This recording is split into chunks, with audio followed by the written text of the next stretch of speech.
Welcome to Science for Sleepy Minds. I'm glad you're here, in whatever soft corner of the night you've found. Maybe your eyes are already closed. Maybe you're staring gently into the dark. Maybe you're tired in that deep, quiet way that feels like your body is asking politely and repeatedly to be put down and rested. However you're arriving, you don't have to arrive perfectly. If your day has been loud or busy or emotionally crowded, you can let this be a slower place. A small, calm room made of sound. You don't need to fix anything right now. You don't need to solve anything. You can simply listen, or half listen, or drift in and out like a boat that knows the harbour is safe. Tonight, we're going to spend time with something that asks very little of you. Something patient. Something quiet. We're going to explore the silent life of rocks, explained slowly, in a way that's meant to feel steady and gentle.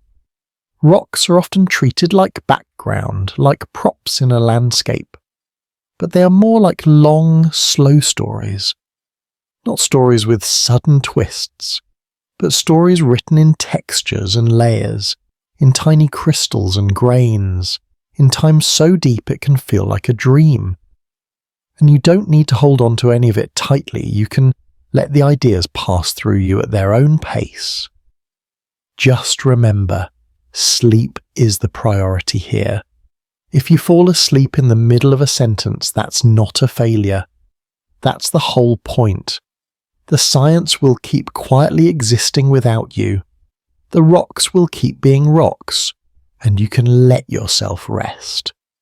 This space is for relaxation and learning, and the learning is optional. You don't have to remember the names. You don't have to repeat definitions. You can simply let your mind rest against the sound of the words, the way you might rest your head against a pillow, and not ask it to be anything except supportive. We'll go slowly enough that it feels like walking through a museum after closing hours, when the lights are dimmer and your footsteps are soft and there's no one trying to hurry you into the next room. Just you and quiet exhibits and time. If you'd like to support the channel, you can like the video or subscribe for more gentle science to fall asleep to. And now, without any rush at all, we'll settle in. Let your breathing be the first simple thing. If it feels comfortable, take a slow breath in through your nose, not a big breath, not a forced breath, just a soft inhale, like you're smelling clean air after rain.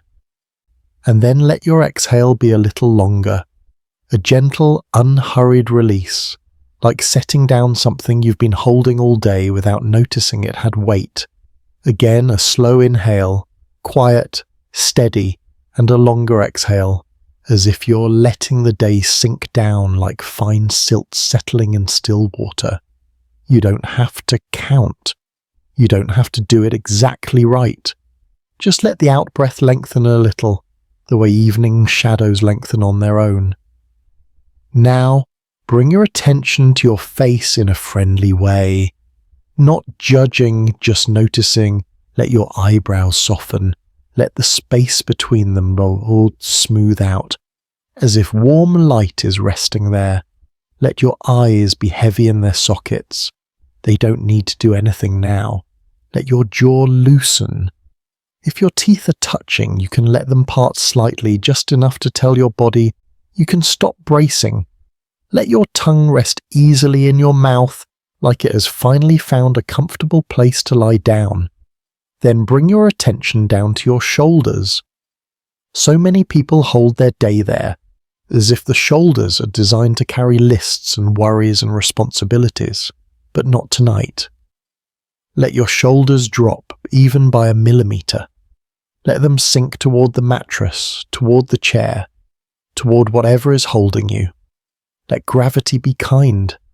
Let your arms feel heavy, pleasantly heavy, as if they're settling into warm sand. Notice your hands. Let your fingers uncurl. Let your palms soften. Imagine your hands holding a smooth stone, and then imagine setting that stone down. For now, you don't have to hold anything.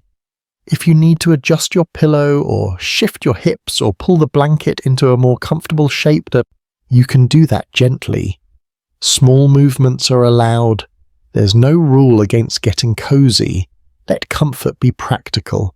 And as you settle, you might imagine a thin drifting fog outside a window moving slowly, not trying to get anywhere. Or a small lamp, casting warm light onto a page. Or quiet waves meeting a shoreline, over and over, with the same calm rhythm, never needing to prove anything. With each exhale, you can release a little more tension. Not all of it at once, just a little, a slow letting go. Now in your mind, we'll step into a calm scene, a place connected to our theme but also safe and gentle. Imagine a night walk, the kind of walk you take when you don't have anywhere to be. The air is cool but not biting, comfortable, clean. The sky is dark velvet, and the stars, if you can see them, are small and quiet, not bright and demanding. You're walking along a riverbank or a beach or a wide path made of packed earth and scattered stones. Somewhere the ground is textured and your feet find their way without effort. Around you, stones are scattered like muted stars on the ground. Pebbles, rounded and smooth, and larger rocks with rough surfaces that catch the moonlight in small patches. Everything is calm. There's the faintest wind, maybe, or the steady hush of distant water, the soft sound of your steps, a gentle crunch of gravel that feels oddly comforting like a familiar whisper. And as you walk, you notice how rocks don't ask anything from you. They don't rush you. They don't need you to understand them right away. They simply exist quietly in their own long pace. At first glance, rocks seem silent, still, unchanging. But if you stay with them long enough, you begin to sense something different. Because rocks hold motion and history and change, they are always becoming something else, slowly. Sometimes so slowly that a human lifetime is just a blink. Tonight, we'll explore what rocks are made of, how they form and how they change without rushing. Like reading a long letter one line at a time in a soft voice when you have all the time in the world. And if you like, you can keep the central idea close like a warm pebble in your pocket. Rocks are not lifeless props. They are quiet participants in the planet's slow breathing. So let's begin in the most familiar way possible. Imagine a rock you've seen before, a stone by the road, a pebble you might pick up without thinking, a rock holding a door open, something ordinary, not a precious jewel, not a dramatic mountain, just a small steady presence in daily life. Maybe you've held a rock in your hand before, turning it over, feeling its coolness, its weight. There's something grounding about it. It does not flinch, it does not hurry, it's a piece of earth you can actually hold, like a handshake from the planet itself. What is a rock, really, when you come close to it? In a gentle, simple way, a rock is a solid made from smaller parts. Those parts are usually minerals fitted together, like a quiet mosaic. The rock is the whole, the minerals are the pieces. It can be comforting to think of it that way, not as one mysterious object, but as a gathering, a little community of materials pressed into companionship over time. A mineral is a naturally occurring solid with a consistent chemical makeup and a specific internal structure. That internal structure is the mineral's secret. Atoms arranged in repeating patterns so small you can't see them, and yet strong enough to shape mountains and shorelines. But you don't have to travel all the way down into atoms to appreciate the idea. You can think of minerals as the letters in the rocks book. The book might be short or long, simple or complicated, but it's made from letters that repeat. Sometimes the letters are easy to spot, sometimes they are so tiny and blended that you can only sense them as a texture. If you were holding a rock right now, what would you notice first? Maybe you'd notice colour. Some rocks are pale, like milk in tea. Some are dark, like a night road after rain. Some are speckled, some are striped, some look like they've been dusted with sugar. Others look like they've been dipped in soot. Then you might notice grain size.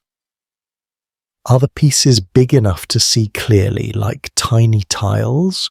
Or is the rock fine and smooth with grains too small to pick out individually?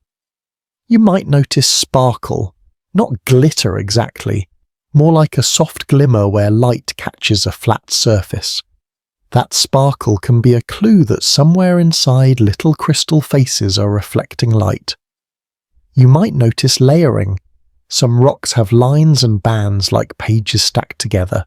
Others look more blended, more mixed, like ingredients stirred into a batter. This kind of noticing is gentle science. It's not a test. It's more like noticing the texture of fabric, or the scent of a room, or the way the wind feels against your skin. It's attention without pressure.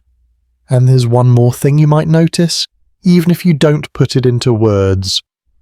You might notice age, not because you can see a number printed on the rock, but because something about it feels older than your worries, older than your plans, older than almost anything you deal with day to day. Holding a rock can feel oddly comforting, like leaning on a reliable wall. A wall that has been there for a long time and will probably be there long after your thoughts have drifted away for the night. And now, with that simple rock in mind, we can widen our view a little. Because rocks are not just isolated objects, they belong to a slow system, a cycle, a routine the earth follows with patient consistency, like a calm habit. You already live inside cycles, even if you don't call them that. Sleeping and waking, breathing in and breathing out, days turning into nights, seasons shifting, the water cycle moving from ocean to cloud to rain to river without ever needing applause. The rock cycle is another cycle like that. It's the earth reshaping its own material over and over in a slow loop, but this loop moves at a pace that can feel almost unreal. Thousands of years, millions of years, deep stretches of time where the same processes repeat until a landscape becomes something new. If you feel small when you think about that, you're not alone. But there's a gentle kind of smallness that isn't scary. A smallness that feels like being safely tucked under a wide sky. You don't have to carry the universe, you just have to rest inside it. In the rock cycle, we often talk about three broad families of rocks, not as strict boxes but as helpful categories, like three cozy rooms in the same house. One room is for igneous rocks, rocks that begin with heat with melted material that cools into solid stone. Another room is for sedimentary rocks, rocks that begin with pieces, grains and fragments that are carried, settled, layered and slowly pressed together. And another room is for metamorphic rocks, rocks that begin as something else and then change under pressure and heat without fully melting. A rock can move from one room to another over time. It can be remade, reshaped, reworked. Nothing is wasted. Everything is recycled in the earth's slow, steady way. Think of it like this. A mountain rises. Rock is exposed to wind and rain. Tiny pieces break away. Those pieces travel down into valleys and rivers. They settle into layers. Those layers are pressed and cemented into new rock. That rock may be buried deeper, warmed and squeezed until it changes into metamorphic rock. And if it sinks deep enough, it may melt, becoming part of magma again. And then, one day, much later, it cools into igneous rock, returning to the surface, and the cycle continues. It sounds like a long journey, and it is, but it's also very calm. The energy behind this cycle comes from a few simple sources: heat from Earth's interior, warmth left over from the planet's formation, plus heat generated by slow processes deep inside. This heat drives melting and transformation. Gravity, the quiet pull that moves water downhill, draws sediments into basins, presses layers together, and helps shape mountains by guiding what rises and what settles. And sunlight, indirectly. Sunlight powers weather and wind and the movement of water, which powers erosion. The sun helps the surface of Earth be gently sculpted. Simple causes, deep effects. You can imagine the planet turning slowly, like a potter's wheel. Not fast, not frantic, just turning. And with each turn something is shaped, something is smoothed, something is moved from one form to another, over and over, patiently. And if you're still awake, you might notice your own breath is another steady cycle. In, out, quiet, reliable. Like the Earth, you're allowed to be rhythmic. Now, let's bring the attention back down from the whole planet to something you can picture easily. Imagine a simple, ordinary rock again. It could be outside your home, or somewhere you've walked before. A small stone, not impressive, and imagine asking it in a gentle way, where did you come from? It can't answer with words. But geology, the science of Earth's structure and history, gives us ways to listen. We listen with patterns, with textures, with minerals, with layers and crystals and clues. One of the softest ways to begin listening is simply to know that rocks often carry the marks of how they formed. Some rocks look like they were once liquid and then cooled. Some look like they are made of many little grains pressed together. Some look like they have been squeezed and rearranged, their minerals lined up like brushed hair. And to make that idea feel real, we can start approaching the first big doorway in the rock cycle, the room of igneous rocks. But we'll do it gently, from something familiar, something cozy. Think about warmth. Maybe there's a warm mug in your hands, or there was earlier today. The warmth moved into your palms without asking permission. It simply spread, patient and steady, like comfort. Think about a candle flame if you've ever watched one at night. The flame is small and quiet, but it shows you something important about heat. Heat is a kind of motion, invisible movement.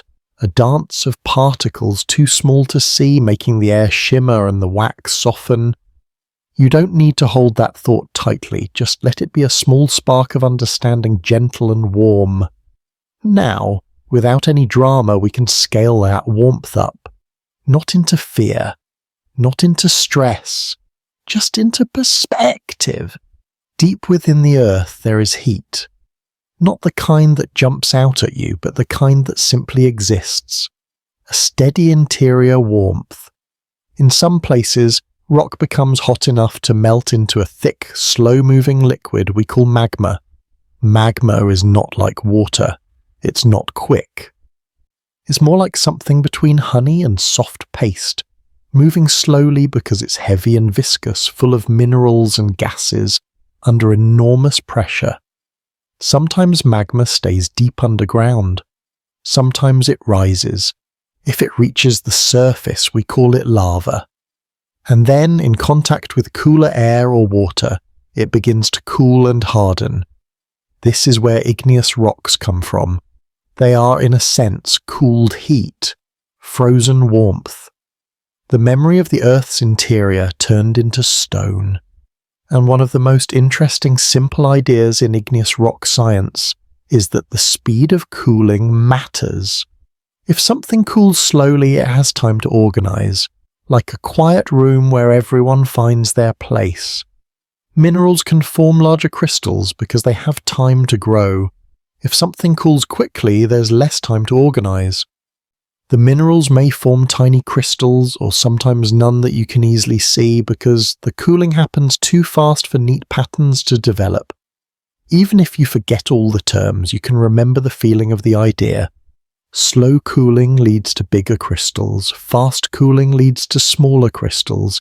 It matches so many things in life, doesn't it? When you have time, you can shape things gently. When you rush, things become quick and small and a little scrambled. And now, just for tonight, you don't have to rush, you have time, even if it's only the time between one breath and the next. There's also a comforting thought here. Heat feels intense. In life, heat is often associated with urgency, with pressure, with the sense that something must happen right away. But in geology, heat can end in stillness. Heat can cool into quiet. Melt can become solid. Motion becomes rest. Even fire-formed rocks become calm companions, and you can let that be a soft metaphor too. If your mind has been hot with thoughts, busy with looping worries, full of restless movement, it can cool. Not by force, but by time, by breath, by gentleness, by letting the night do its natural work. For a moment, return to the scene of walking among stones. Imagine lifting one from the ground. It is cool in your palm, it does not burn, it does not demand. It simply rests there heavy and present. And you might wonder without strain, is this stone made of slow-cooled crystals grown quietly underground for ages, or is it made of fast-cooled material hardened quickly at the surface? The question can float like a leaf on water. You don't need an answer. The wonder is enough. If you're still awake, we'll keep unravelling those questions very slowly, like loosening a knot without tugging. We'll stay gentle and unhurried. We'll keep returning to the simple and familiar, and only then drift toward deeper ideas. But if you're sleepy now, you can let yourself go. You can let the words become background, like a soft fan, like distant waves. Your body knows what to do.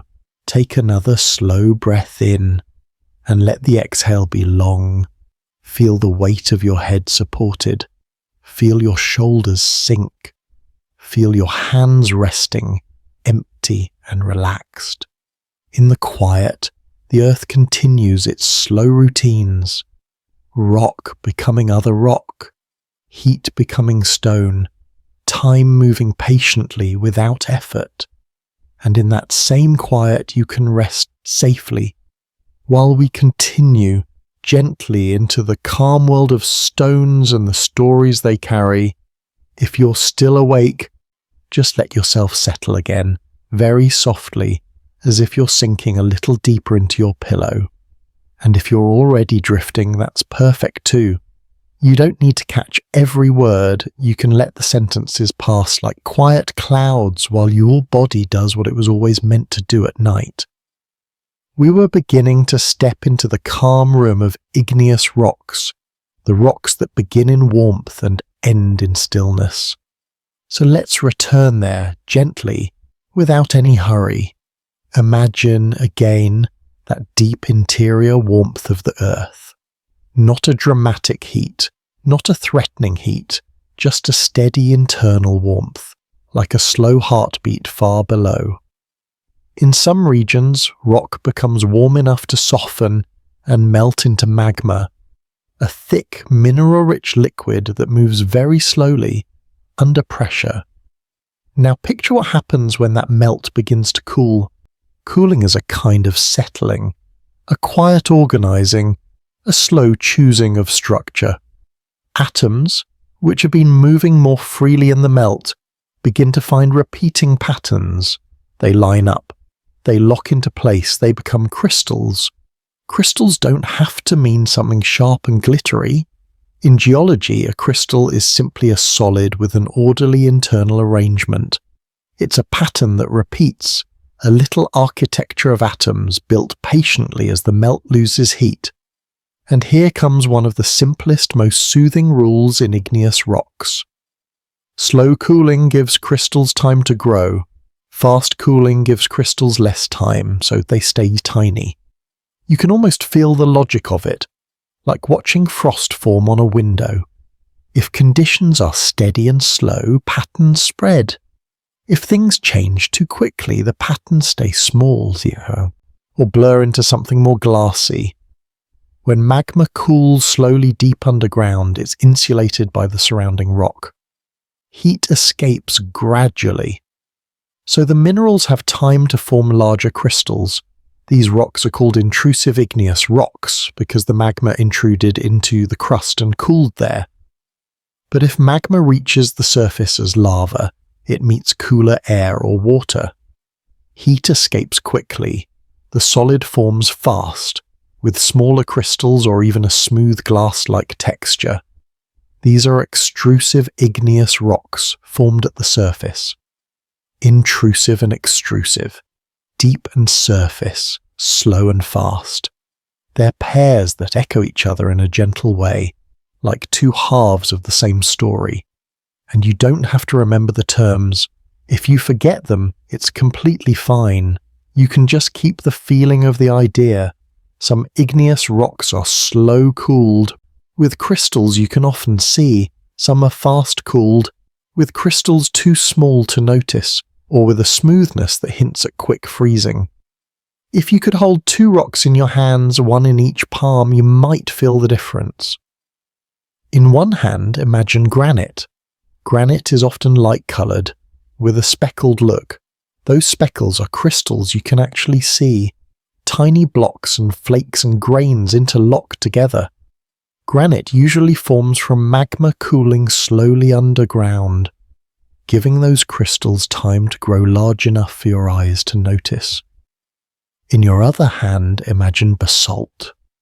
Basalt is usually darker, and its crystals are much smaller. It forms from lava cooling quickly at the surface, so the grains are fine, like a smooth, dense fabric, and you can let those two rocks be like two kinds of quiet music.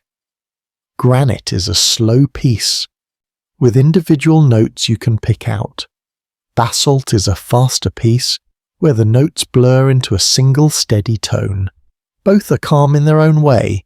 Both are the earth cooling, becoming solid again, becoming still enough to be held. Now, there are some igneous rocks that feel almost like little surprises, even though they follow the same rules. Obsidian, for example, is volcanic glass. It forms when lava cools so quickly that crystals don't have time to grow at all. The atoms are caught mid-motion, frozen into a glassy structure. It can look dark and shiny like a still pool at night. Pumice is another interesting one, but we'll describe it softly like a feather of stone. It forms from lava full of bubbles, and when it cools, the bubbles remain as holes, making the rock unusually light. A rock that seems to forget for a moment how to be heavy. And there are stones that land somewhere between, rocks with two texture sizes, where slow cooling began underground and then the material erupted and cooled quickly at the surface. In those rocks, you might see larger crystals surrounded by finer grain, like a memory of two different cooling speeds. Geology often works like that. Not one simple story, but layered stories. A beginning, a continuation, a change of setting, and then a quiet ending. If your mind likes to wander, you can let it wander into a peaceful question. If rocks can keep this quiet memory of their formation, what quiet memories do you keep in your own body without thinking about it? Not as something heavy, just as a gentle curiosity. The body remembers the day, the mind remembers conversations, and then, at night, you get to soften, you get to cool, you get to settle back into structure. Now, how does magma find its way toward the surface or stay deep underground? To answer that, we can introduce something that often sounds intense in other contexts, but we're going to keep it calm and non-alarming. The outer shell of Earth is divided into large pieces called tectonic plates. They move extremely slowly, like thick rafts drifting on a deeper layer beneath. The movement is not something you feel from day to day. It's the kind of motion only visible when you zoom out into deep time. These plates sometimes separate, sometimes slide past each other, sometimes press together. And those interactions create places where magma can form and rise. At mid-ocean ridges, plates pull apart and magma rises to fill the gap, cooling into new oceanic crust. It's like a seam being stitched slowly. Along the ocean floor, new rock forming in darkness quietly. At hotspots, magma rises from deeper regions and creates volcanic chains as the plate slowly moves over it. It's like a slow conveyor belt passing over a warm spot, leaving a trail of cooled stone behind. And near subduction zones, where one plate moves beneath another, heat and water and pressure combine to help generate magma. Over long spans of time, this can create volcanic arcs, lines of volcanoes that form like patient punctuation marks on the surface. Even these processes, which can sound dramatic in a documentary voice, are at their core part of the planet's long routine. The Earth is not a stage for constant chaos. It is more often a place of slow movement and steady reshaping, a patient world. And whatever happens out there, you are here, safe in your bed, with your breath, with the slow rhythm of words.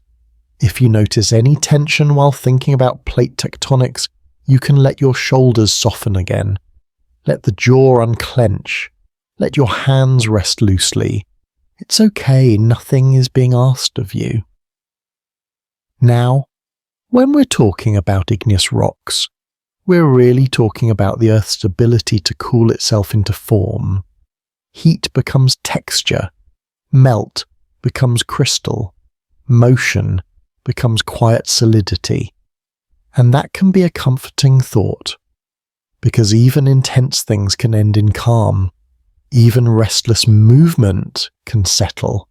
Even a mind full of sparks can cool into sleep. So if your thoughts are still lively, you can let them imagine cooling like magma. Slowly at first, then more. Your thoughts don't need to disappear. They can simply lose their heat. Now from igneous rocks, we can begin to drift into the second main room of the rock cycle, the room of sedimentary rocks. Sedimentary rocks are made of pieces, grains and fragments, tiny parts that used to belong to larger rocks, carried by water or wind or ice, and then laid down in layers and slowly pressed into stone again. To enter this room, we start with something very familiar and very gentle. Think of dust settling in a beam of light. Maybe you've seen it in a quiet room, late afternoon, when everything is still. The dust doesn't rush. It drifts. It falls slowly, threading the air with tiny specks, each one finding its way down. Think of sand in an hourglass, how it slips and settles grain by grain, building a small mound, then smoothing out, then building again. Or imagine a glass of muddy water left undisturbed on a counter. At first, the water looks cloudy. Everything is stirred up. But if you wait, the particles settle. The heavier grains go down first, then finer ones, until the water at the top grows clearer. This is the quiet beginning of sedimentary rocks. Settling, sorting, patience. The surface of Earth is always being gently sculpted, not only by big events, but by everyday processes that happen so slowly you might not notice them. Rain falls, water flows, wind moves, temperature changes, and rocks, which seem so solid, respond to these influences over time. Sometimes rock breaks apart physically into smaller pieces. This is mechanical weathering. You can think of it as cracking and crumbling. The rock is still made of the same minerals, but it's broken into fragments. Other times, minerals change chemically when they interact with water, air, or acids.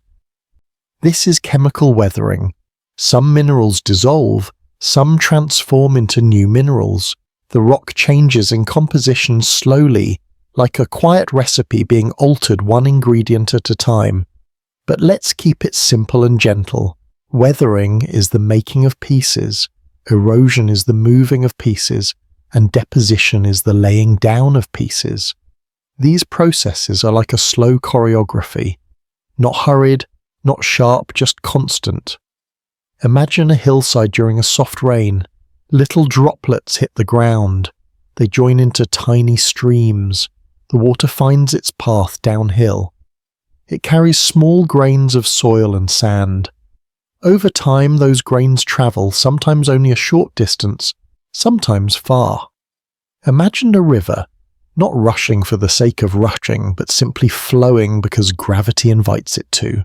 The river picks up fragments from its banks and bed. It rolls pebbles along. It carries silt in suspension, making the water look slightly cloudy, and as it moves, it sorts what it carries. Large, heavy pieces settle quickly. Smaller pieces travel farther. Very fine particles may drift in the water for a long time before settling. And then, when the river slows, perhaps as it enters a lake or the ocean, it lays down what it has been holding. This is deposition, a quiet letting go. In places where deposition continues, layers build up. One layer, then another, like careful blankets placed one at a time. Each layer holds a small record of what was happening when it formed. The size of grains, the type of sediment, the presence of shells or plant material or minerals carried from upstream. You can imagine these layers as pages, not pages with words, but pages with textures. Each one is a moment in Earth's slow diary. And then comes lithification, the slow process that turns loose sediment into solid rock. Lithification is made of two gentle ideas, compaction and cementation. Compaction happens when layers of sediment build up.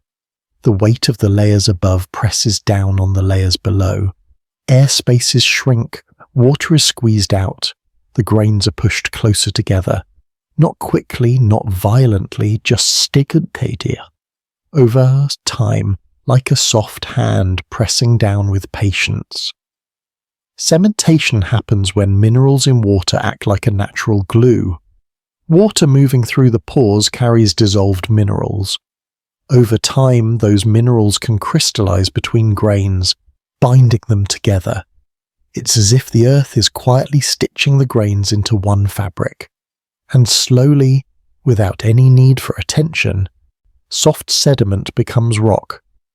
If you've ever pressed wet sand in your hand and felt it hold together for a moment, you've felt a tiny temporary version of compaction. The earth does something similar, but on a grand scale, and with time so long it becomes almost meditative to think about. Now, sedimentary rocks come in different kinds, and we can introduce them softly, like describing different fabrics. Sandstone is made from sand-sized grains. It often feels slightly rough. You can sometimes see the grains with your eyes. Sandstone tells stories of beaches, deserts, riverbeds, places where sand accumulated. Shale is made from very fine particles like clay. It often splits into thin layers like pages that want to separate. Shale forms in calmer water where fine particles can settle gently, like the bottom of a quiet lake or deeper ocean. Limestone is often made from calcium carbonate, sometimes from shells and skeletal fragments of marine organisms, or from chemical precipitation in water. Limestone carries the feeling of ancient seas, warm, shallow waters, slow accumulations of tiny remains gathered into stone. And when we mention fossils, we'll do it in the most peaceful way. A fossil is not something spooky. It's simply a trace of life preserved in rock. A leaf impression, a shell shape, a footprint in ancient mud that became stone. It can be helpful to imagine fossils like pressed flowers in a book, Not dramatic, not disturbing, just delicate records of living things gently held by time. Sedimentary rocks are especially good at preserving these records because they form from layers that can bury and protect shapes. A soft covering that becomes a firm shield. And if you notice your mind beginning to wake up with curiosity, that's fine. Curiosity can be calm. It doesn't need to turn into effort. You can let curiosity be like a warm blanket. Comfortable, light. As you lie there, you might imagine a cliff face with visible layers, each one a different shade, pale tan, deep brown, a stripe of grey, a thin line of red, layers stacked like quiet memories. And you might wonder, in that gentle rhetorical way, how many seasons does it take to make one thin layer? How many quiet days of drifting particles? How many soft rains? How many slow rivers? You don't have to answer. Just let the question drift and let your body rest, because one of the loveliest things about geology is that it invites you to stop hurrying. It invites you to stretch your sense of time, and in doing so to feel less trapped by the urgency of a single day. Sedimentary rocks also teach another gentle lesson. They show how small things add up. A single grain of sand is almost nothing, but millions of grains layered and pressed and cemented become a sandstone cliff. A single tiny shell is fragile, but layer upon layer of shells, gathered and compressed, can become limestone. Small pieces, gathered patiently, become something strong and steady, and you can borrow that perspective for yourself too, if you like. You don't have to do everything at once, you don't have to change overnight. Small, gentle moments of rest add up. One slow breath, one relaxed shoulder, one softened jaw. Over time, it becomes a kind of strength. Now, before we move on, let's pause in the quiet of sedimentary process. Let's let the imagery do some of the work. Imagine a wide river meeting the sea. The river slows, spreading into multiple channels, creating a gentle delta. The water fans out, the flow becomes calmer, and the sediments the river carried begin to settle. Heavier grains fall first, close to where the river enters. Finer particles drift farther, settling more slowly. Over time, thin layers form, each one slightly different, like a soft gradient in a painting. Night after night, year after year, century after century, more layers arrive. No rush, no feeling of being behind. The earth simply does what it does.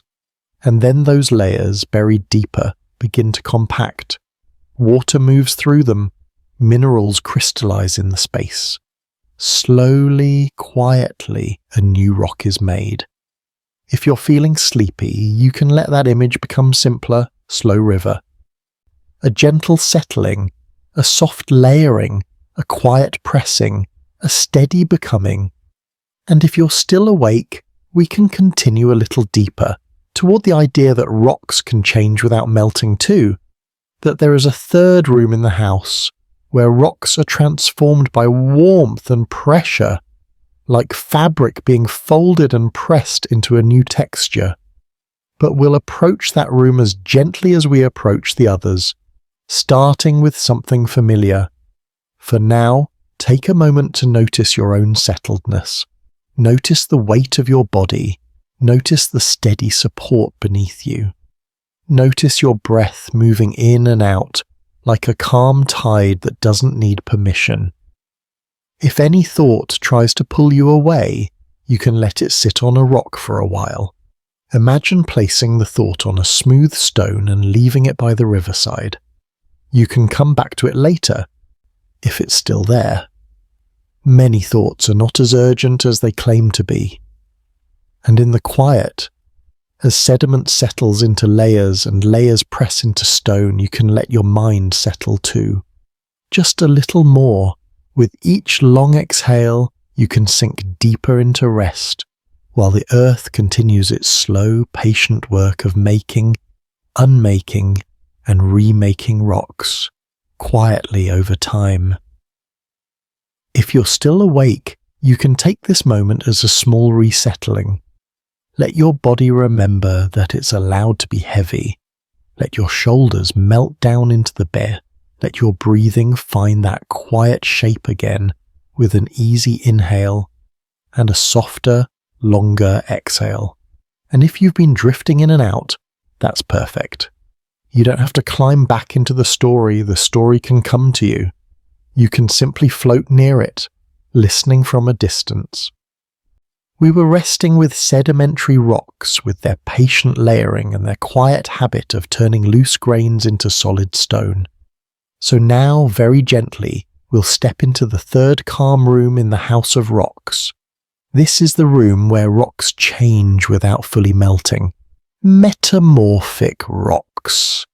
Even the word sounds slow when you say it softly. Metamorphic.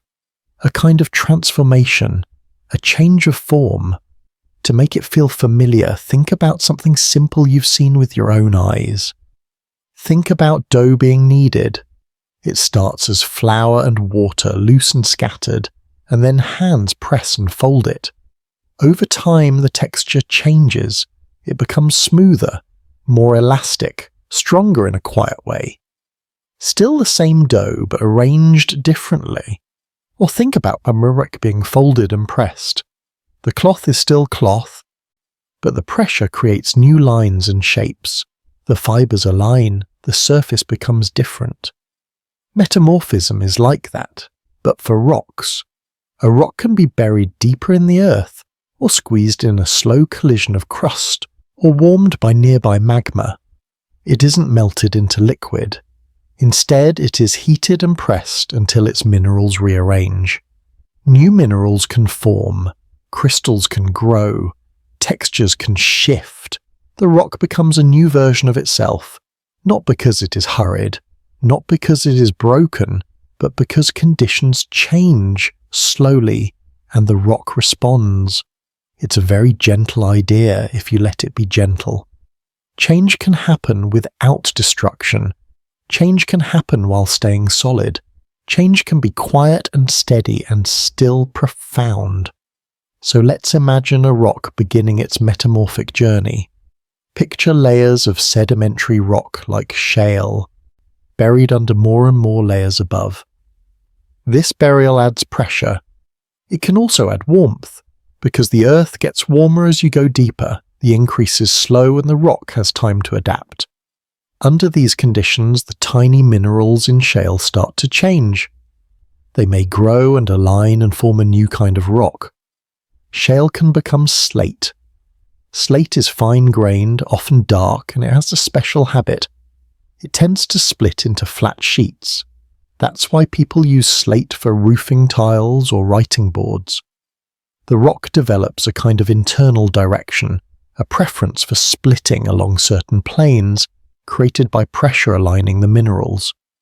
If you imagine running your fingers along slate, you might feel something smooth and cool, something that holds a straight edge, a once muddy sediment turned into a tie-dye plainer stone. This is metamorphism at work, a quiet reorganization. Now, sometimes metamorphic rocks develop a pattern called foliation. It sounds like leaves, and that's a helpful association. Foliation is a layered or banded appearance created when minerals align under pressure. It can look like stripes or sheets, like wood grain or brushed velvet, or the gentle flow lines in a piece of polished stone. Foliation is the rock's way of showing you that it was squeezed in a particular direction. Pressure leaves a signature. But not all metamorphic rocks are foliated. Some are more massive, more uniform, like a single calm surface. To understand that, it helps to think about the kind of rock being transformed. If a rock is made of platy minerals that can align, like certain clays that become mica, is more likely to become foliated. If a rock is made mostly of minerals that don't easily line up into sheets, the metamorphic rock may be non-foliated. We can keep it simple and cozy by using examples you may have heard of.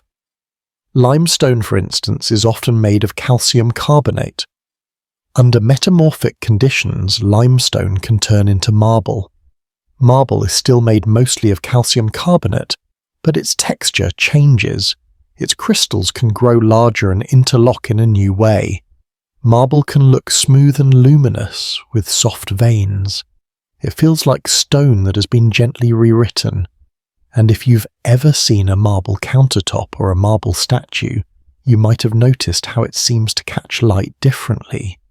A quiet glow, not shiny in a loud way, but softly reflective like moonlight on pale water.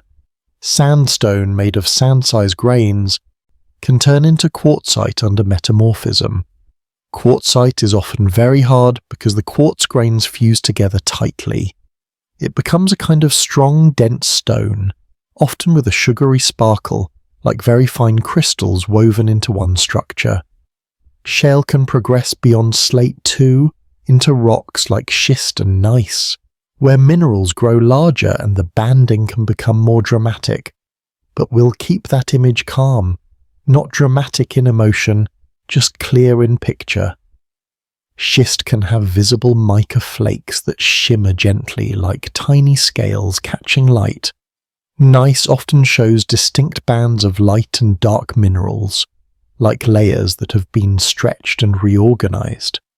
These rocks are like the Earth's textiles, woven and rewoven by warmth and pressure. Now you might wonder where metamorphism happens. What places create these conditions? There are a few gentle settings. One is deep burial, where layers pile up over time and the lower rocks are pressed and warmed. Another is near magma bodies, where the heat from nearby molten rock warms surrounding rock. This is called contact metamorphism, and it can create a halo of changed rock, like warmth spreading into the wall near a fireplace. Another is in regions where crust is slowly squeezed and thickened, like in mountain building. We'll hold that image softly. Think of it less as violence and more as slow shaping, like clay being pressed between hands over a very long time.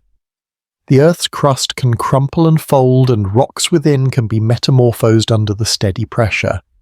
And as you hear about pressure and warmth, you can also keep returning to your body, which is allowed to soften rather than tighten. Let your forehead be smooth. Let your eyes be heavy. Let your breathing remain calm. This is only a story of slow change, told in a quiet voice. Metamorphic rocks can offer a comforting reflection. We often think of change as something that must be sudden, something you must force, something that happens only when you break apart. But metamorphism suggests another kind of change, the kind that happens while you remain whole, the kind that happens gradually through steady conditions, the kind that makes you more aligned, more organized, more coherent without needing a dramatic moment. And if you're lying there with any anxious thoughts, you can let that reflection land gently. You don't have to transform tonight. You don't have to solve your life. You only have to rest. The quiet changes that matter can happen slowly, over days and months and years, the way rocks change. Now, if you zoom out just a little, you can see how these three rock families connect. Igneous rocks, cooled melt, crystallizing from warmth. Sedimentary rocks, layered grains, pressed and cemented. Metamorphic rocks, transformed solids rearranged by pressure and heat. And the Earth moves material among these families without ever needing a strict schedule. A sedimentary rock can become metamorphic. A metamorphic rock can melt and become igneous. An igneous rock can be broken down into sediments. It's a slow circle, like a calm song with repeating chords. Now that we've spent time in these rooms, there's another idea that starts to glow behind all of them. Time. Geology is, in many ways, a science of time. But not the time on clocks, not the time of notifications and calendars. It's a different kind of time, deep time. So let's approach deep time in the gentlest way possible, starting with what you already know. You know what a day feels like. You've lived so many of them. A day has a rhythm. Morning light, afternoon warmth, evening dimness, night. You know what a week feels like. It has a pattern too. Even if your weeks sometimes blur, the mind still keeps a sense of it. You know what a year feels like even if it passes quickly. Seasons shift, air changes. You add another ring to your personal story. Now imagine a century. You haven't lived one, but you can picture it.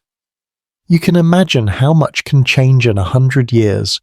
Buildings rise and fall, languages shift a little, generations come and go. Now imagine 1,000 years, a longer stretch, harder to hold in the mind, but still not impossible. 1,000 years is like a long river of human history, and now gently widen further. 1,000,000 years.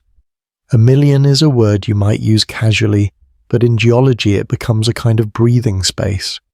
1,000,000 years is enough time for rivers to carve valleys more deeply, enough time for coastlines to shift, enough time for layers of sediment to build and turn towards stone, and tens of millions of years, and hundreds of millions, and billions. If your mind feels like it can't quite hold those numbers, that's normal. You don't need to hold them. You only need to sense what they mean. They mean the Earth has had time. So much time that even very slow processes can accomplish immense changes. A mountain can rise, erode and fade. An ocean can open and close. A desert can become a sea and then become land again, all without hurry. Deep time is not meant to make you feel insignificant in a lonely way. It can instead make you feel safely held, because the pressure of a single day becomes smaller when you remember the world is spacious, and rocks are the Earth's quiet way of recording time. Not with words, but with structures. Layers of sedimentary rock are a kind of timeline. Older layers are usually below younger ones, like older pages near the bottom of a stack. Crystals in igneous rocks can hold information about cooling and formation. Metamorphic textures can show the direction of pressure and the conditions of change. There are also special surfaces in the landscape that hint at long pauses and long transformations, like erosion surfaces, places where layers were worn away before new layers were added.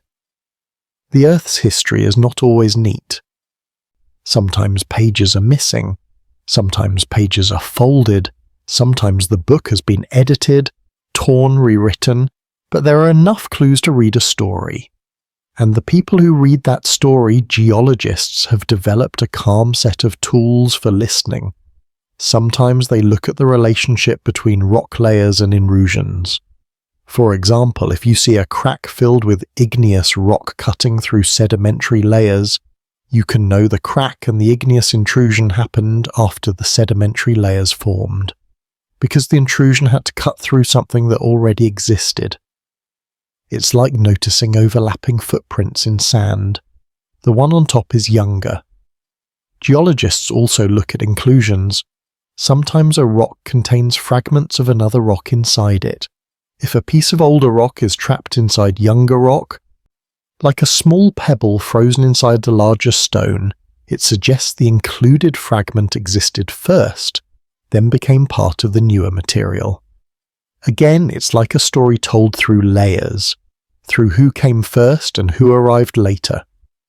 They look at contacts, boundaries between rock types. A sudden change in rock can indicate a shift in environment, like a coastline moving, or a river changing course, or a volcanic event depositing ash that later turns into a layer. They look at fossils in sedimentary rocks as markers of time, because life changes through history, and certain fossils appear only in certain time intervals. And then there are the quiet clocks inside minerals themselves. This is where radiometric dating comes in. We'll keep it very gentle, very conceptual. Some elements have atoms that are unstable in a specific way, and over time they transform into other atoms at a steady rate. This is called radioactive decay. It's not something you need to fear. It's a natural, slow process, happening in tiny ways, deep inside minerals, like a minute hand moving too slowly for you to notice in the moment. Because the rate of decay is steady, scientists can use the ratio of parent atoms to daughter atoms as a kind of clock. They analyze minerals in rocks, measure those ratios, and estimate how long the process has been unfolding. You don't need the math. You don't need the equations. You can just hold this gentle idea.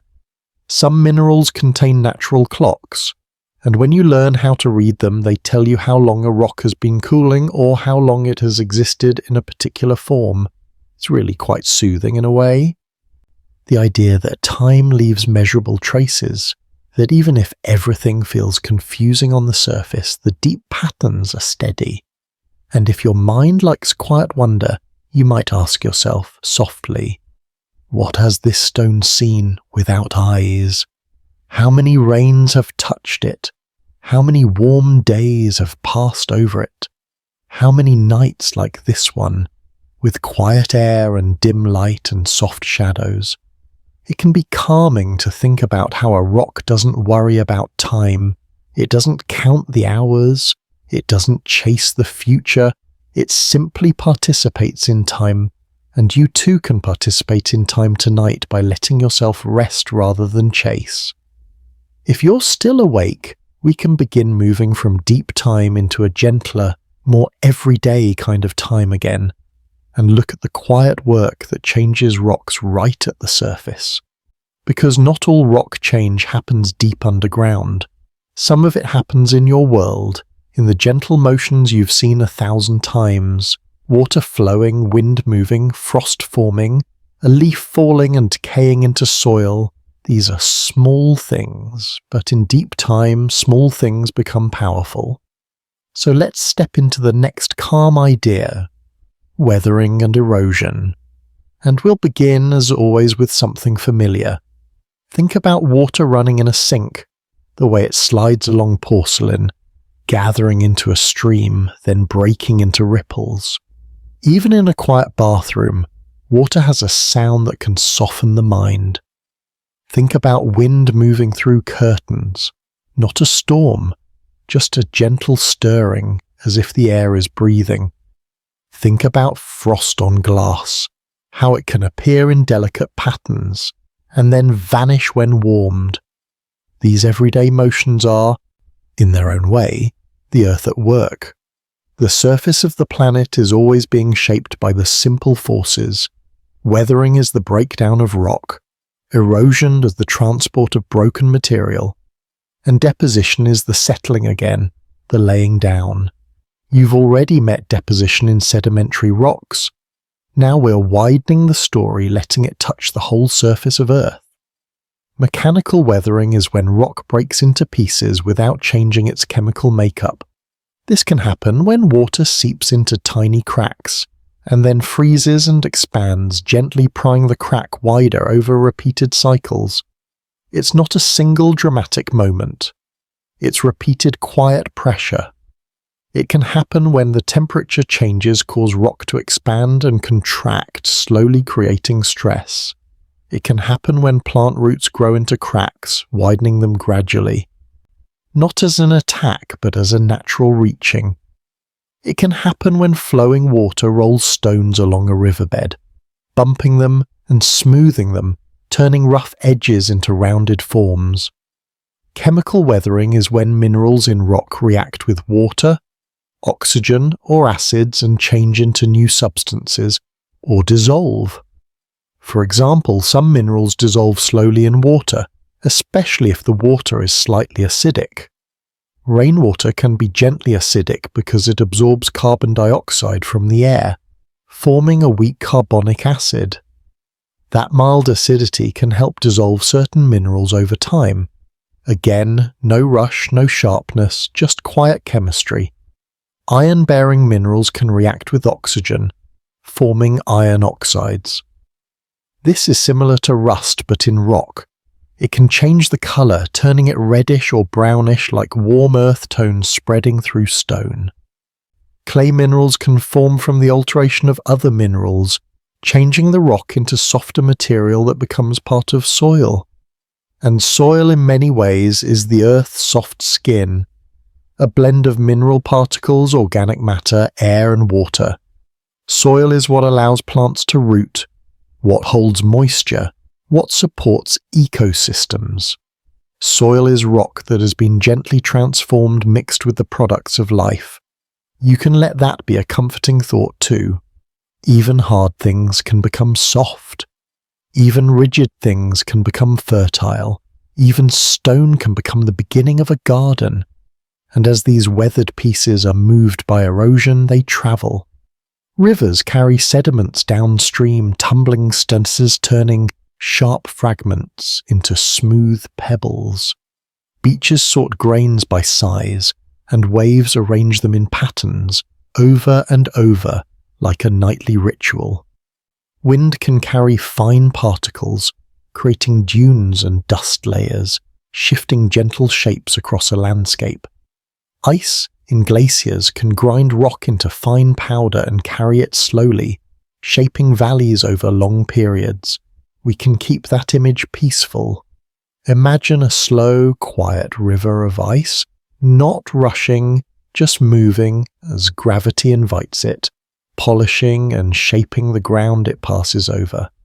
These processes are the Earth's lullaby. Constant, rhythmic, unhurried, and you can let them lull you too. As you listen, you might imagine a pebble in a stream, turned and turned, smoothed through countless soft collisions, not harmed, just reshaped, becoming rounder, calmer, more settled. And if you're still awake, you can take a breath and imagine your own edges softening. Not your boundaries, not yourself, but the sharpness of your thought, the tightness of worry. Let the stream of night round them gently. If you've been holding any tension in your belly, see if you can let it loosen with the exhale. If your legs feel restless, let them grow heavy, as if warm sand is slowly covering them, just enough to soothe. If your mind is busy, let it become like a river at night, still moving but quieter, reflecting the dark sky, carrying thoughts without grabbing onto them. And we can pause here at this gentle place in the story. Metamorphic rocks changed by pressure and warmth. Deep time, the Earth's vast quiet calendar. Weathering and erosion, the surface's steady sculpting. No need to memorize, no need to stay awake. You can drift whenever you want. Just keep breathing slow and easy as the planet continues its patient work and you rest inside the calm of it. Letting the night do what it does best. If you're still awake, you can let your attention return to the simplest thing again, your body, resting, the steady support beneath you, the soft rise and fall of your breath. And if you've drifted, and you're only half hearing these words, that's fine. Half hearing is enough. The night understands.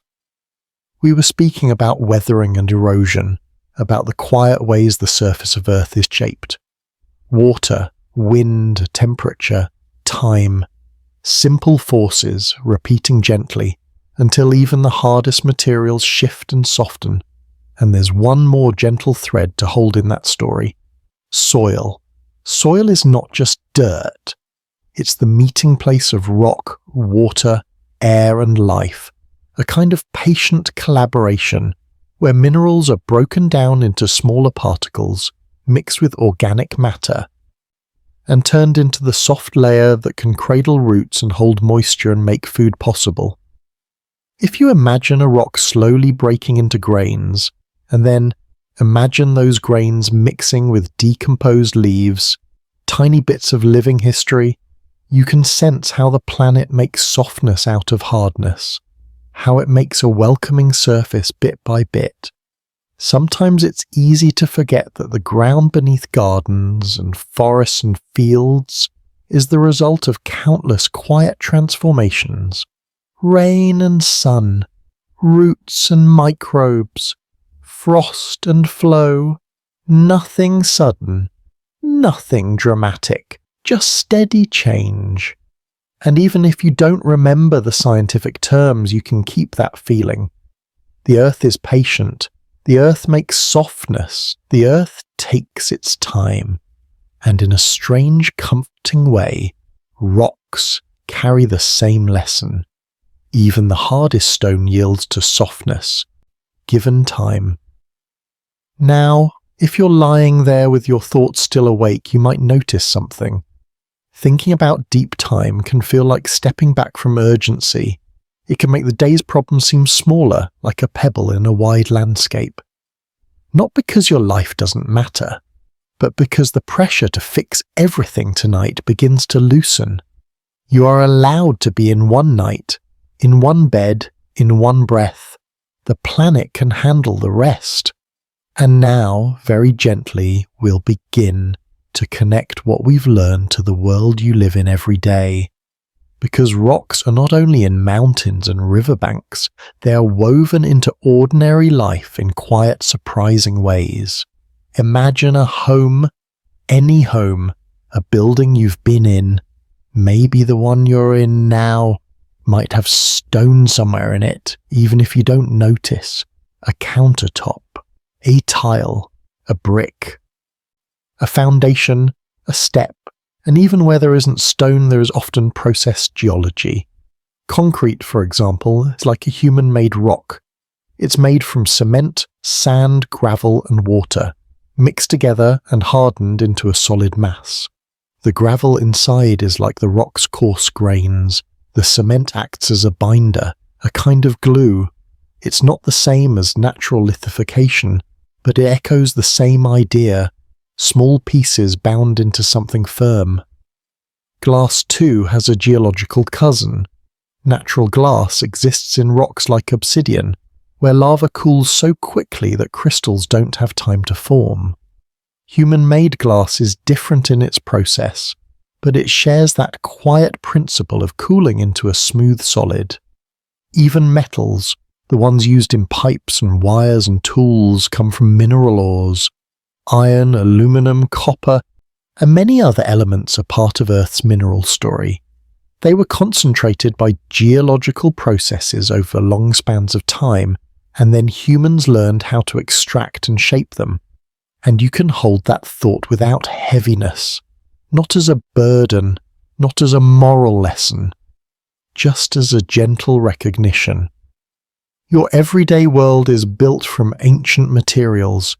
Your life is surrounded by the Earth's long history, turned into useful forms. There is something calming about that, if you let it be calm. It means your home is, in a quiet way, connected to mountains and riverbeds and deep underground heat.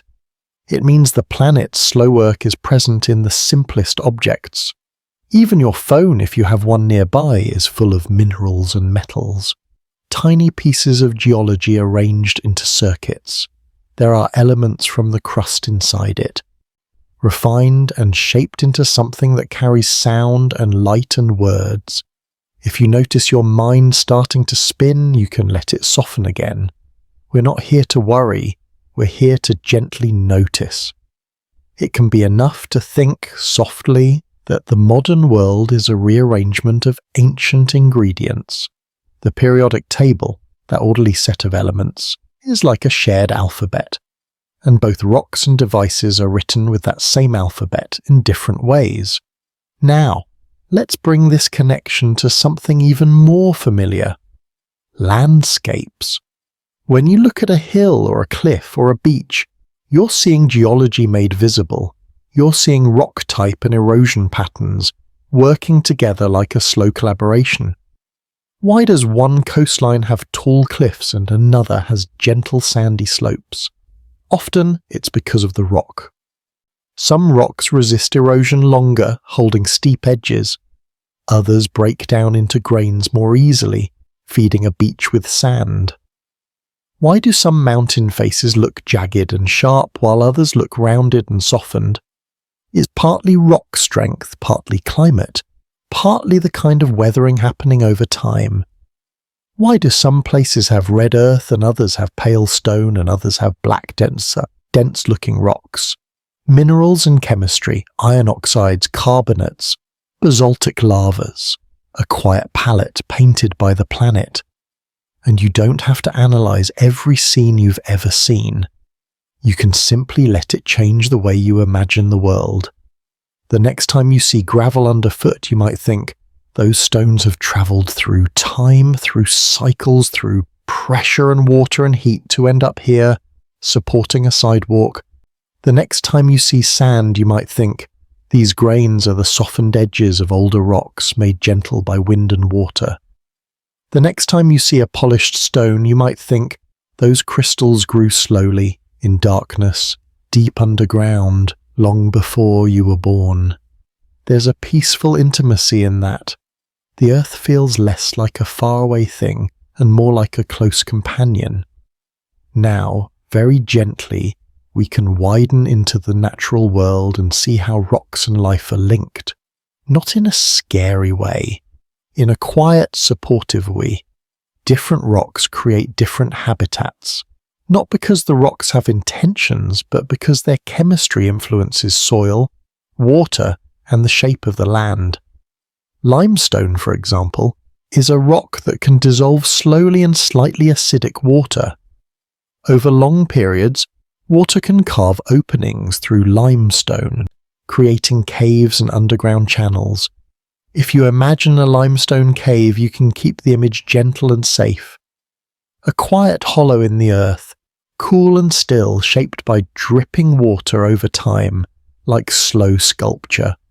Basalt, formed from cooled lava, can break down into soils that are often rich in certain nutrients.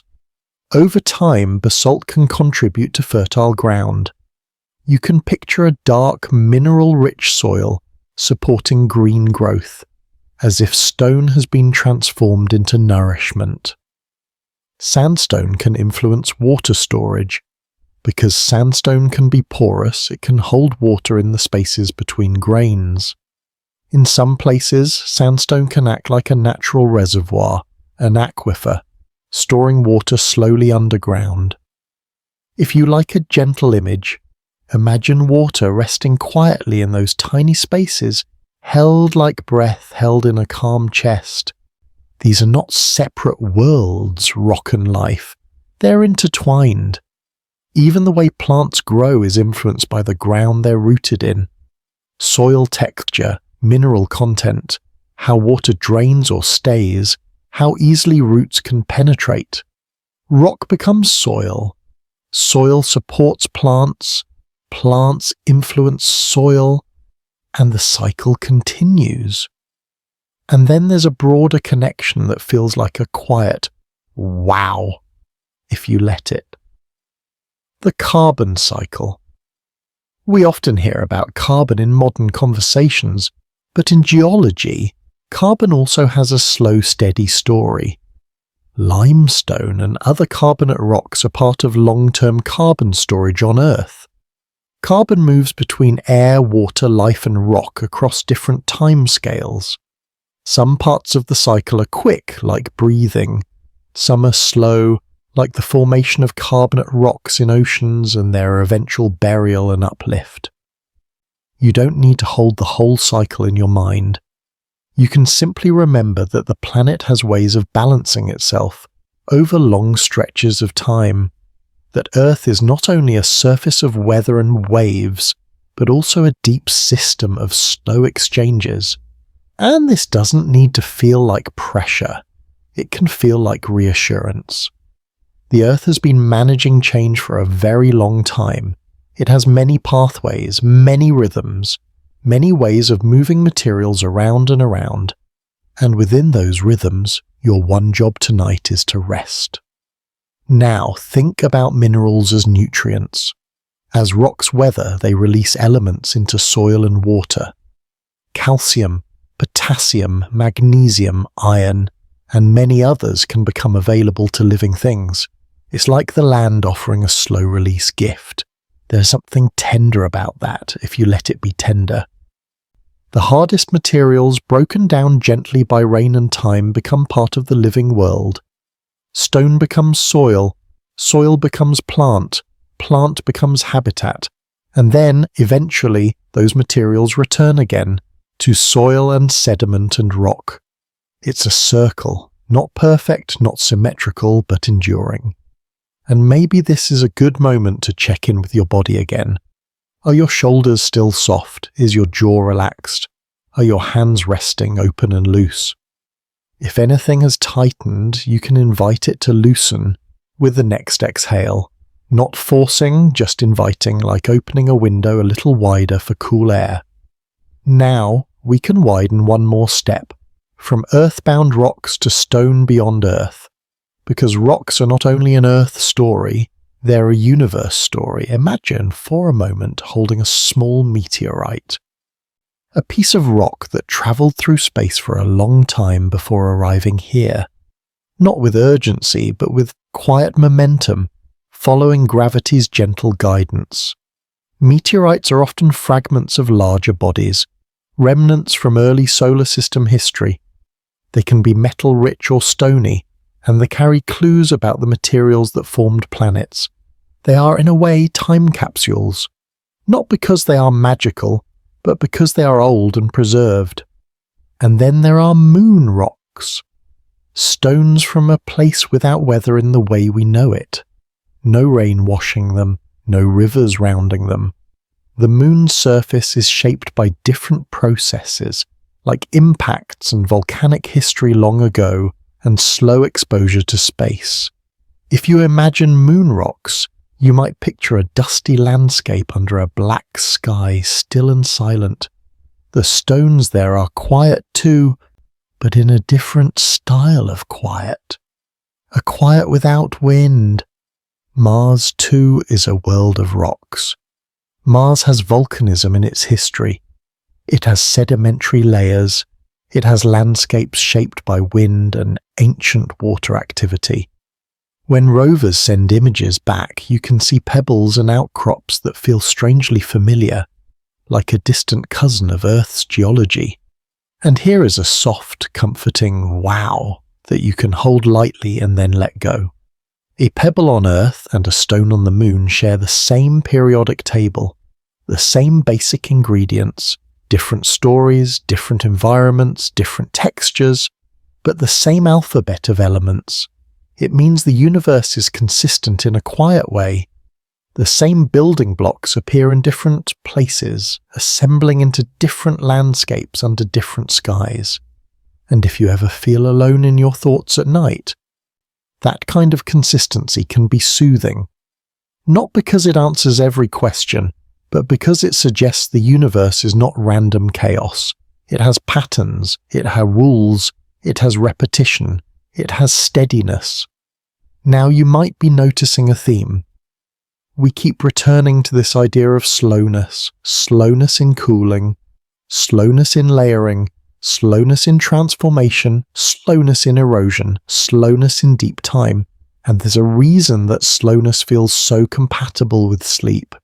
Because sleep is not something you can force quickly. Sleep comes when the body feels safe, when the mind stops gripping, when the nervous system is allowed to settle. Geology, in its own quiet way, models patience. It suggests that change does not need to be frantic to be real. It suggests that steady, gentle processes can shape entire worlds. And if you're carrying any pressure in your chest, any lingering feeling that you should be doing more, you can let that soften now. You don't have to solve your life tonight. You don't have to have perfect clarity. You don't have to be productive. Rest can be the only task. Sometimes people worry that rest is wasted time, but the planet doesn't think that way. The planet does slow work, and that slow work is essential.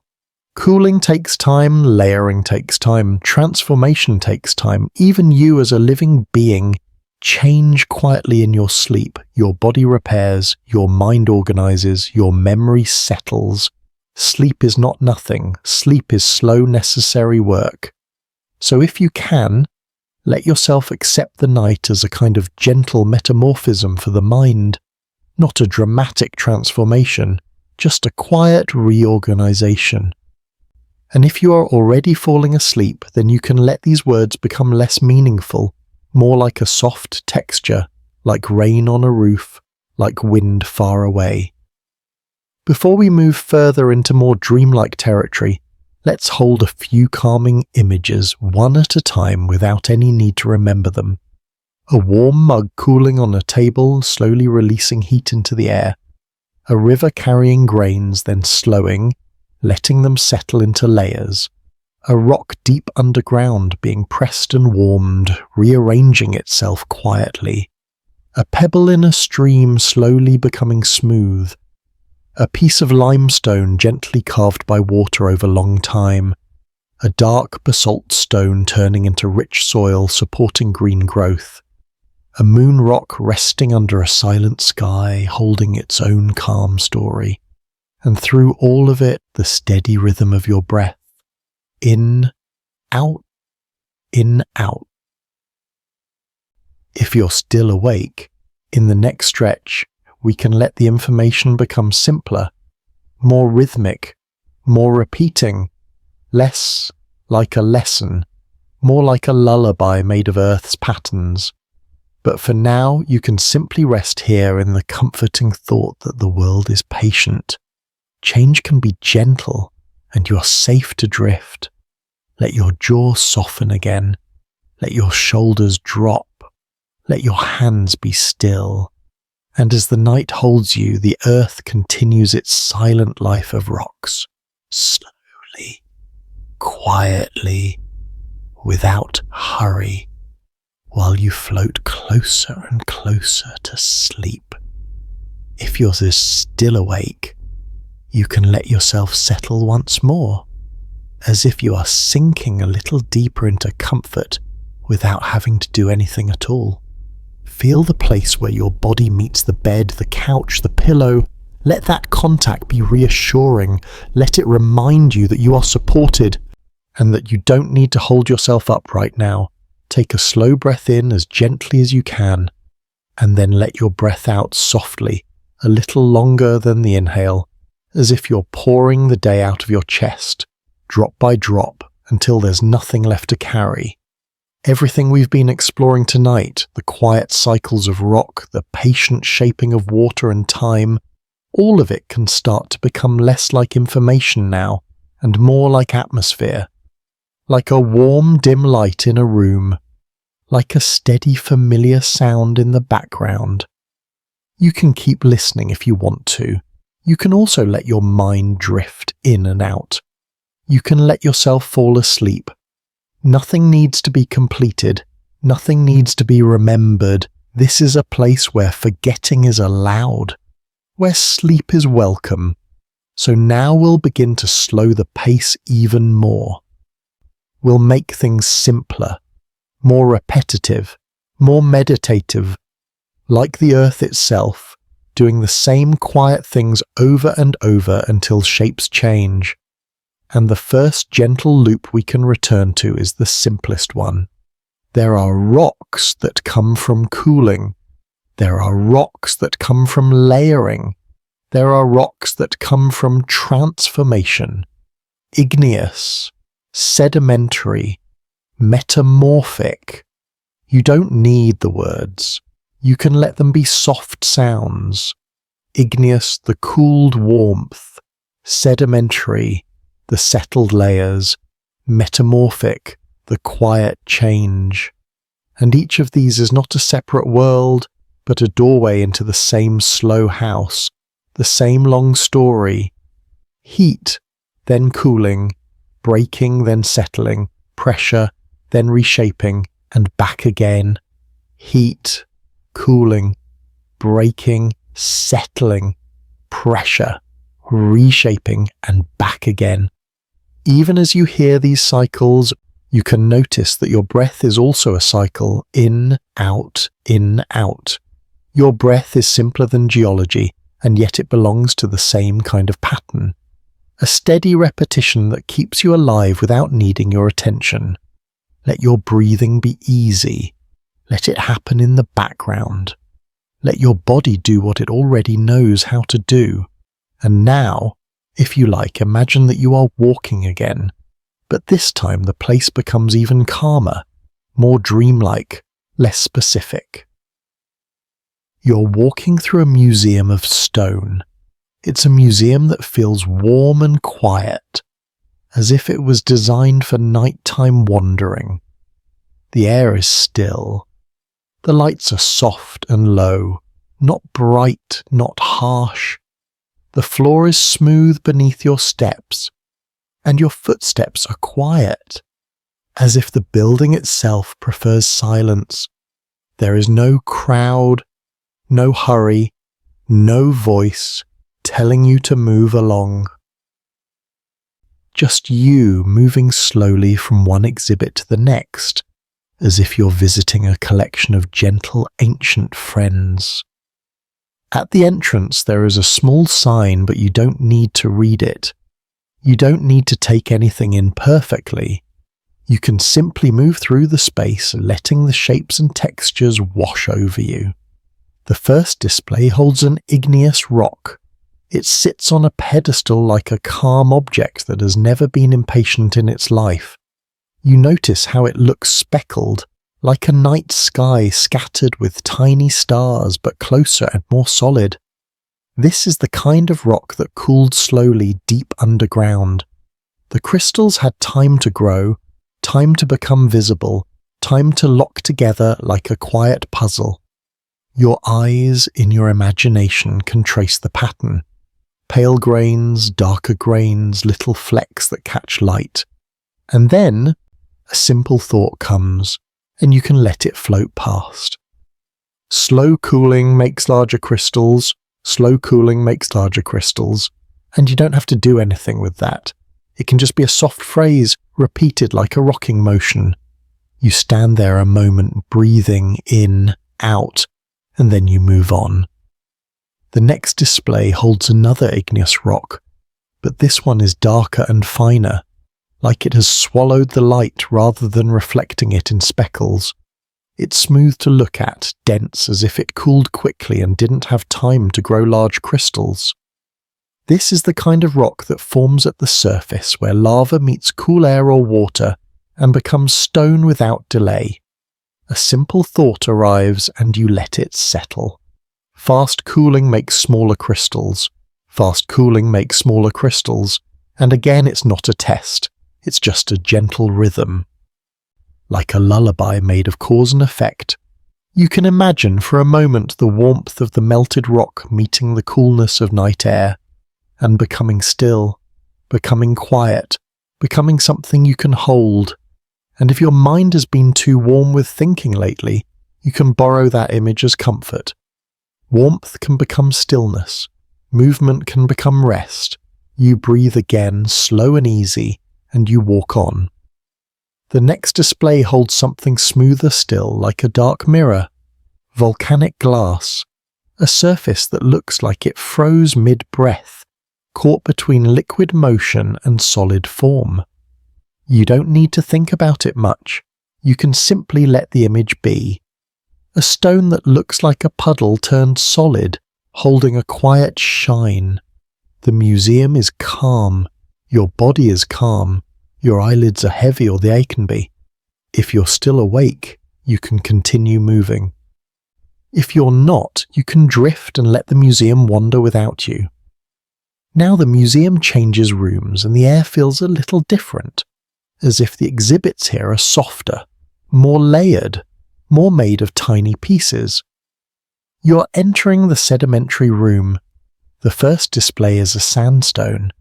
You look closely and you can almost see the grains, like tiny beads pressed together. The surface has a gentle roughness, a texture like a quiet path underfoot. Sandstone begins as sand carried and settled grain by grain in rivers and beaches and deserts. Then over time it becomes rock. A simple thought, slow and soothing, repeats itself, breaking, carrying, settling, pressing, gluing, breaking, carrying, settling, pressing, gluing. And as you hear these words in your mind, you can match them to your breathing without effort. In, out, in, out. The next display holds shale, darker, finer, made of very small particles that settled in calm water where the world was quiet enough for clay to drift down and rest. Shale often splits into thin layers, as if it remembers being laid down in sheets one after another, like pages. You can imagine someone stacking blankets gently in the dark, one blanket at a time, until there is a pile. That pile becomes heavy. It presses the layers below, it squeezes out space. It helps grains become closer, more connected. Compaction, cementation, quiet lithification, no rush, no pressure, just time. And you might notice how pleasant it is to think in slow sequences like this, because your mind doesn't have to jump, it can step, it can drift, it can float. The next display in the sedimentary room is limestone, pale and calm, and like a memory of ancient seas. If you imagine it under your fingertips, you imagine something smoother, something that might show gentle patterns, maybe small fossils like delicate prints. You can let the idea of fossils be tender, not startling, just life leaving soft traces like pressed flowers in a book, a leaf shape, a shell curve, a small ripple from a long-ago shoreline. The museum room is quiet enough to hear your own breath. In, out. And now, slowly you turn a corner into the metamorphic room. This room has an atmosphere of transformation. Not dramatic transformation, but quiet rearrangement. The first display is slate, thin and neat, like a stone that learned how to be a page. It began as shale, and then pressure and warmth reorganized it. You might imagine a stack of papers pressed until they align, or dough folded until it becomes smooth. You don't need to think hard, just let the metaphor be soft, pressure, warmth, rearrangement, a slow becoming. The next display is marble. It looks like limestone that has been rewritten. The crystal texture is different. The surface seems to carry light in a gentle way, as if it remembers warmth without being warm. Marble is a calm kind of beauty, quiet, smooth, subtle, and the thought arrives again, soft as a whispered reassurance. Change can be gradual, change can be quiet, change can happen while staying whole, and if you could take that thought and place it on your chest like a warm hand, you might feel it settle you. You don't need to change anything tonight. You only need to rest. The next display is quartzite, sturdy and glittering faintly. Like sandstone that has been strengthened by metamorphism, grains fused into a tougher whole, and you can let your mind drift here too, noticing how in geology even softness can become strength, and even strength can become softness depending on time and conditions can change, and you can still be safe.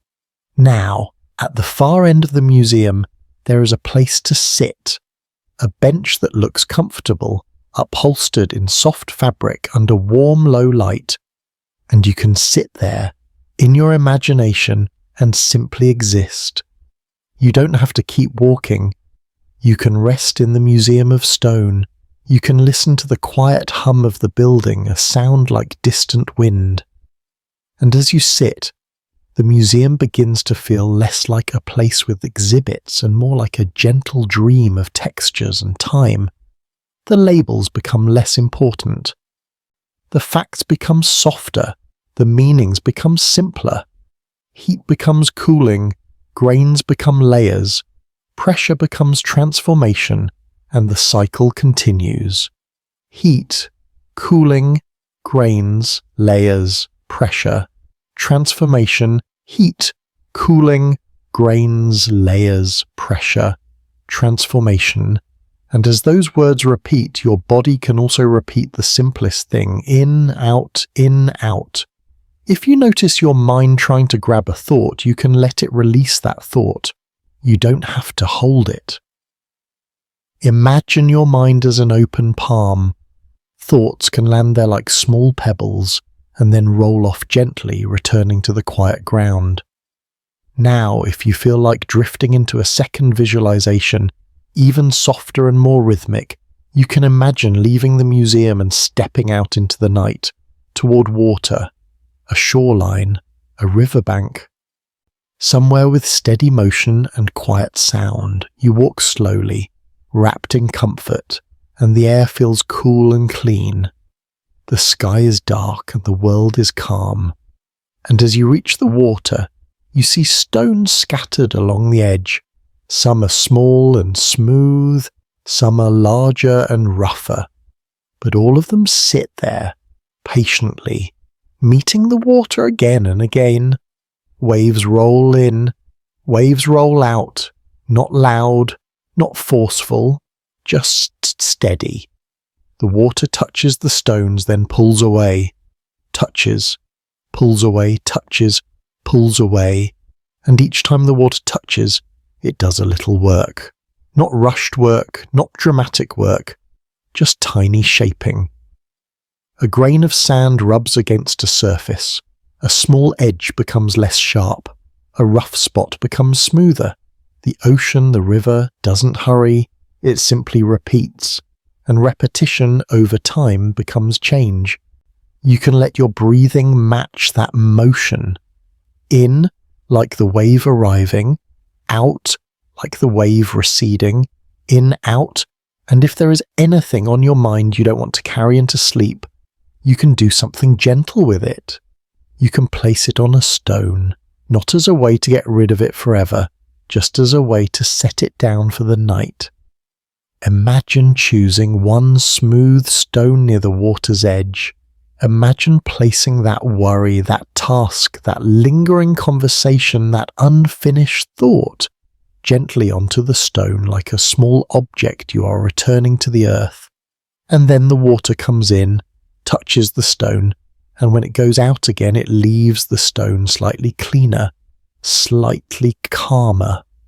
Touches, releases, touches, releases. And you don't have to do anything else. Just let the image carry you. Wave after wave, the stone remains. Wave after wave, the edge softens. Wave after wave, the night grows deeper. And if you're already slipping towards sleep, you can let the waves become less visual and more like a soft sound. A hush, a steady rhythm, a gentle repetition. Now, as we drift, we can return to a few quiet affirmations anchored in geology. Not as instructions, not as slogans, just as comforting thoughts that repeat softly, with small variations like the refrain of a calm song. Slow is still progress, slow is still progress. A river does not carve a valley in a day, but it does carve it. A wave does not smooth a stone in a moment, but it does smooth it. A layer of sediment does not become rock quickly, but it does become rock. Slow is still progress, and you don't have to accomplish anything right now. Tonight is not for progress in the loud sense. Tonight is for rest, for quiet, for letting your mind and body settle like particles sinking in still water. Slow is still progress. Sometimes even resting is progress. Sometimes sleeping is the most helpful thing you can do. Now you might notice that your jaw wants to clench, just out of habit. If so, you can let it loosen again. You might notice that your shoulders want to lift just out of habit. If so, you can let them drop a little deeper into the bed. You might notice tiny tension in your hands, in your fingers. If so, you can let your palms soften as if your hands are warming around nothing at all. And you might notice that your breath can become quieter, smaller, more natural. You don't have to control it. The body knows how to breathe as you sleep. As you listen, you can let the language become even more simple. Rocks cool, rocks break, rocks settle. Rocks press together, rocks change. Rocks cool, rocks break, rocks settle, rocks press together, rocks change, and you can rest. You can rest. You can rest. The earth does its slow work, and you can do your slow work too, which is simply letting go. Now the shoreline image can become even softer, almost like a dream. You may no longer see individual stones. You may only sense their presence. You may no longer hear distinct waves. You may only sense a steady hush. In that hush, you can imagine time stretching out wide and gentle, like a soft blanket pulled over everything. Deep time, not as numbers, not as dates, just as spaciousness. A feeling that there is room for you to not figure it all out tonight. Room for your mind to stop chasing the next thing. Room for your body to be exactly as it is, heavy and safe. And if any anxious thought tries to rise, you can notice it like a small bubble in water. A bubble rises, it reaches the surface, it disappears. You don't have to pop it, you don't have to fight it. You can simply watch it rise and fade, and then return to the steady rhythm of the waves. In, out, in, out. Now, very gently, we can let the science fade into the background almost completely, leaving only the calm impressions, the impression of crystals growing slowly in darkness, the impression of grains settling quietly in water, the impression of pressure shaping stone without breaking it, the impression of water smoothing edges over time, the impression of patience everywhere, and the impression of you, safe in your bed, breathing, letting your muscles soften. If you're still awake, you can allow your mind to wander through a final, gentle loop. Igneous, sedimentary, metamorphic. Heat and cooling, breaking and settling, pressure and reshaping, igneous, sedimentary, metamorphic, heat, cooling, breaking, settling, pressure, reshaping. And as those loops repeat, you might notice they start to feel like waves too, a calm rise and fall of concept. And then they can become even simpler. Warmth, stillness, pieces, layers, change, warmth, stillness, pieces, layers, change, until the meaning dissolves into texture and you're simply listening. Now we begin to approach the end in a way that doesn't feel like an ending. More like the audio slowly dimming, like a lamp being turned down until the room is almost dark but not abruptly. So let's offer a calm, gentle summary, as if we're placing a small, smooth stone beside you, a token you do not have to keep. Rocks live a silent life. They form and change through heat, through pressure, through the gentle work of water and time. Some are born from cooling melt. Some are made from layered grains pressed together.